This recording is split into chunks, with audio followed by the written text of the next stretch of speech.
Hello everyone, welcome to today's presentation.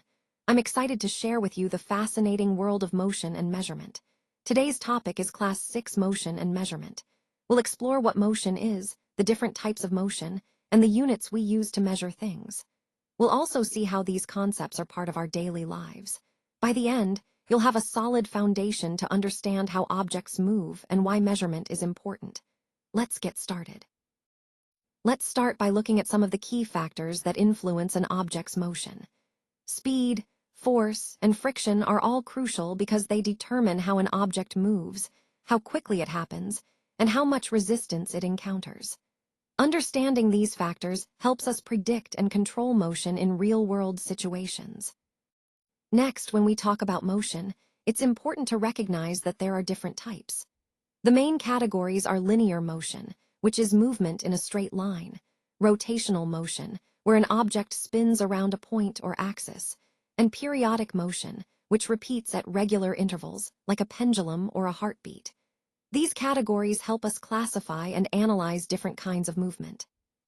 Finally, let's clarify what motion actually means. Motion refers to any change in an object's position relative to a reference point over time. Whether an object is moving fast or slow, or in a straight line or a circle, it's all about how its position shifts compared to something else. Understanding this concept is fundamental to studying physics and the way objects behave in our universe. Let's talk about the tools we use for measurement. You'll notice rulers, measuring tapes, and odometers, all essential for ensuring accuracy in measuring distances. These tools help us get precise readings, whether we're working on a small project or measuring longer distances. Understanding how each tool works and when to use them is crucial for accurate measurements.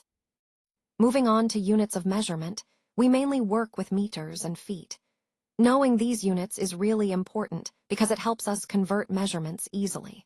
For example, if you're used to measuring in feet but need the metric system, understanding how to convert between these units saves time and reduces errors.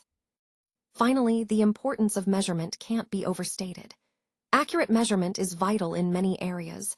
Navigation, construction, daily activities, they all depend on it. Whether you're planning a building, finding your way, or even just measuring ingredients, having a good grasp of measurement principles makes everything more precise and reliable. Speed is a scalar quantity, which means it only has magnitude, or size. It tells us how fast an object is moving, but it doesn't tell us anything about the direction. In contrast, velocity includes both the speed and the direction of motion.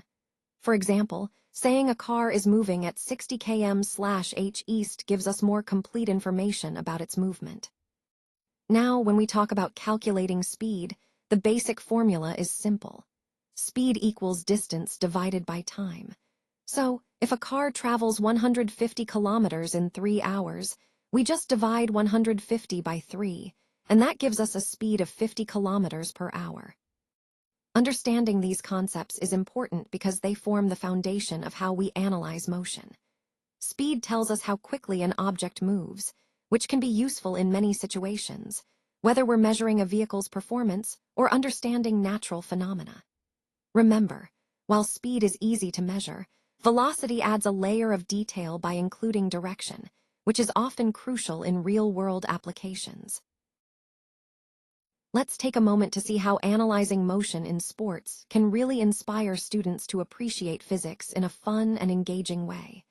When students see their favorite sports, they start to notice the physics behind the movements, like how a soccer ball curves or how a basketball swishes through the net. This connection makes learning about motion much more relatable and exciting. Now, moving on to experiments. One great example is observing how different surfaces affect the motion of a toy car. By doing this, students can understand how friction works. For instance, a toy car might move smoothly on a slick surface, but slow down or stop sooner on a rough one. These simple experiments help visualize the invisible forces at play and deepen their understanding of scientific concepts. And of course, motion isn't just something we see in experiments or sports.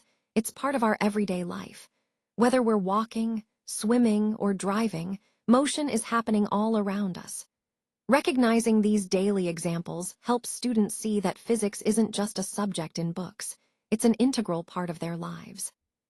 So, by connecting sports, experiments, and daily activities, we can make learning about motion both meaningful and fun, inspiring students to explore physics in ways that relate directly to their world. Now, as we wrap up, I want to emphasize that students should actively engage with their environment to observe and measure motion. This hands-on approach helps solidify understanding and makes learning more meaningful. Remember, exploring motion and measurement isn't just academic. It's essential in real-world activities like planning, construction, and even our daily routines. Key concepts such as speed, distance, and types of motion are fundamental to understanding how things move around us. These ideas are at the core of many practical applications and help us make sense of the world. So, I encourage everyone to continue exploring these concepts further. By doing so, you'll deepen your understanding and see how crucial motion and measurement are in both everyday life and various professional fields.